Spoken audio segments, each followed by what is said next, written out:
Let's make Fit India.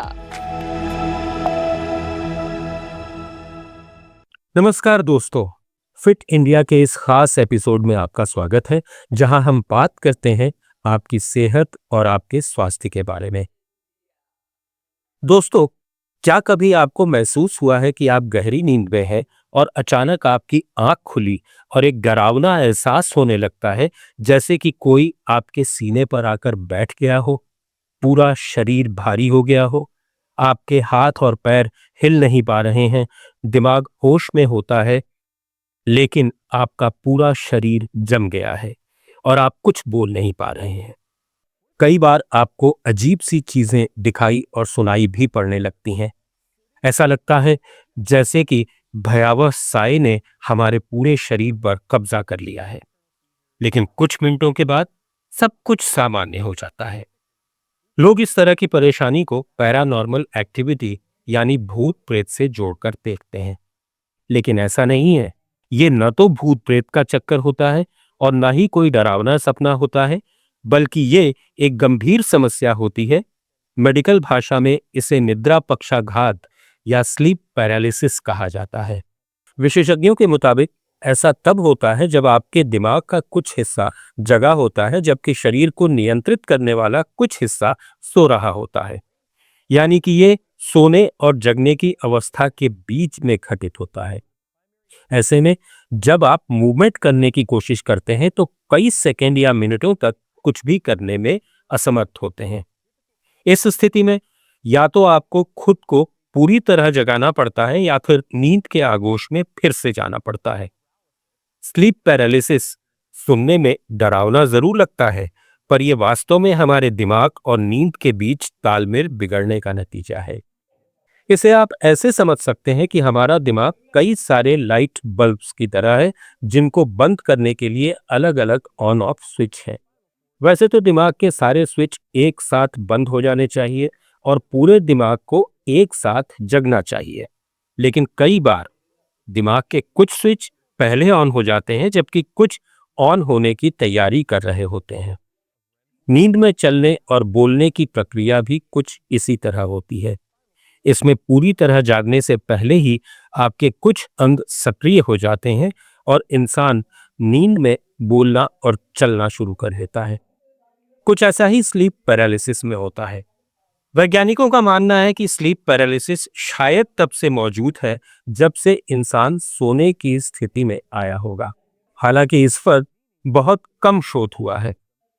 Harvard विश्वविद्यालय के एक स्लीप रिसर्चर बालंद जलाल, जिन्होंने 2020 में स्लीप पैरालिसिस के इलाज के विभिन्न तरीकों पर पहला क्लिनिकल परीक्षण पूरा किया है, उनका कहना है कि ये एक उपेक्षित घटना रही है, लेकिन पिछले 10 साल में इसमें रुचि बढ़ी है। वैज्ञानिक ये पता लगा रहे हैं कि ये स्थिति हमें मानव मस्तिष्क के व्यापक रहस्यों के बारे में क्या बताती है। 2011 में नैदानिक मनोवैज्ञानिक ब्रायन शार्पलेस ने इस स्थिति की समीक्षा की थी।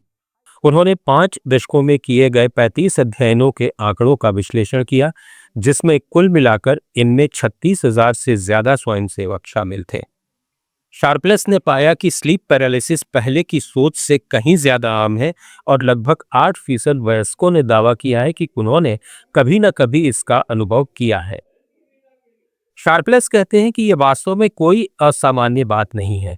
इस स्थिति का अनुभव करने के बाद कुछ लोग अलौकिक या यहां तक कि असाधारण स्पष्टीकरण की ओर आकर्षित होते हैं। वहीं जलाल का कहना है कि इसका कारण कहीं अधिक सांसारिक है। वैसे स्लीप पैरालिसिस सामान्यतः 2 तरह की होती है, जिसमें पहला है जब आप सोने की कोशिश कर रहे होते हैं और दूसरा जब आप जागने जा रहे हैं। सोते वक्त अगर ऐसी स्थिति बनती है तो इसे हिप्नैगोगिक स्लीप पैरालिसिस कहते हैं, और अगर ये जागने के दौरान होता है तो इसे हिप्नोपॉम्पिक स्लीप पैरालिसिस कहा जाता है। इन दोनों स्थितियों में अंतर होता है। पहले हिप्नैगोगिक स्लीप पैरालिसिस के बारे में जान लेते हैं। दरअसल जब आप नींद में जा रहे होते हैं तो आपका शरीर आराम की स्थिति में जाने लगता है। उस वक्त आप पूरी तरह से चेतन अवस्था में नहीं होते, इसलिए शरीर में हो रहे इन बदलावों को भी महसूस नहीं करते हैं। हालांकि अगर आप सोते समय भी चेतन रहें तो आप महसूस कर पाएंगे कि आप हिलने डुलने या बोलने में अक्षम हैं। वहीं हिप्नोपाम्पिक स्लीप पैरालिसिस में नींद के दौरान आपका शरीर नींद की दो अवस्थाओं से गुजरता है। पहला आरईएम यानी रैपिड आई मूवमेंट और दूसरा एनआरईएम जिसे नॉन रैपिड मूवमेंट कहते हैं।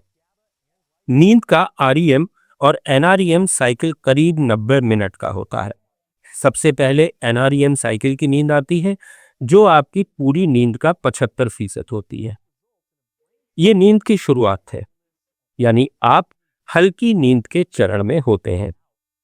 आपकी हृदय गति धीमी हो जाएगी, आपकी सांसें अनियमित हो जाएंगी और आपके शरीर का तापमान कम हो जाएगा। साथ ही अपने आसपास के वातावरण से भी आप मुक्त हो जाते हैं। इसके बाद आपका शरीर गहरी नींद के लिए तैयार हो जाता है। यह चरण करीब 20 मिनट तक चलता है। इसके बाद आप एनआरईएम से आरईएम नींद वाले फेज में चले जाते हैं। आरईएम नींद की वो अवस्था है जिसमें आपकी आंखों की गतिविधियां तेज हो जाती हैं, पलकों के नीचे आंखें तेजी से घूमती हैं और इसी दौरान आप सपने देखते हैं। हालांकि शरीर के बाकी हिस्से आराम कर रहे होते हैं। ये नींद का एक ऐसा चरण है जहां मस्तिष्क की गतिविधि जागने जैसी होती है, मांसपेशियों की गतिविधि कम हो जाती है।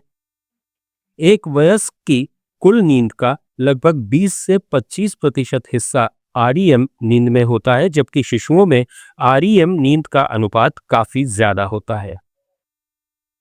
अगर आरईएम साइकिल खत्म होने से पहले ही आप किसी वजह से जग जाते हैं तो आप बोलने या हिलने डुलने में असमर्थ होते हैं, यानी इस दौरान दिमाग जागा हुआ होता है और शरीर सोया, और यही होता है स्लीप पैरालिसिस। अब सवाल उठता है कि स्लीप पैरालिसिस के दौरान डरावने अनुभव क्यों होते हैं। जनरल कॉन्शियसनेस एंड कॉग्निशन में छपी रिपोर्ट के मुताबिक इस कंडीशन से पीड़ित लोगों में कई तरह के भ्रम होना भी सामान्य बात है। इस दौरान 3 तरह के भ्रम होते हैं, जैसे कमरे में किसी की मौजूदगी का एहसास, सीने पर किसी भारी चीज के रखे होने का एहसास, असामान्य तरह से शारीरिक अनुभव जैसे उड़ना या कुछ और। अगर आप सोच रहे हैं कि यह कंडीशन सिर्फ कुछ लोगों को होती है तो आप गलत हैं। हर 10 में से 4 लोग इसका अनुभव करते हैं।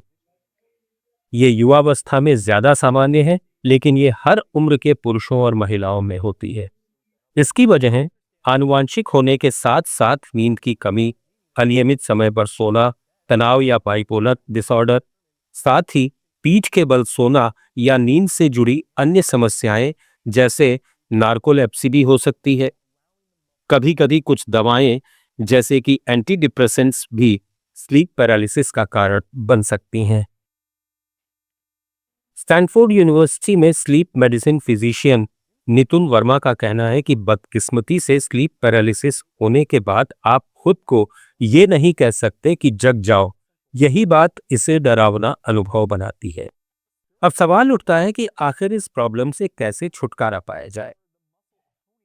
कैम्ब्रिज यूनिवर्सिटी में मनोविज्ञान विभाग के शोधकर्ता बालंत जलाल ने इससे निपटने के लिए मेडिटेशन का उपाय सुझाया है। वे कहते हैं कि आप खुद को बताइए कि स्लीप पैरालिसिस बहुत सामान्य है। खुद को याद दिलाइए कि डरने की कोई वजह नहीं है।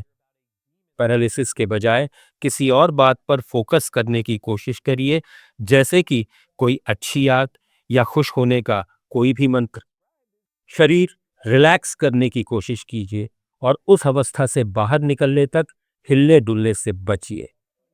या फिर अपनी ऊर्जा का ध्यान अपनी अंगुलियों या पैरों पर केंद्रित करें और मांसपेशियों में थोड़ी सी भी हरकत होने पर यह स्थिति टूट सकती है।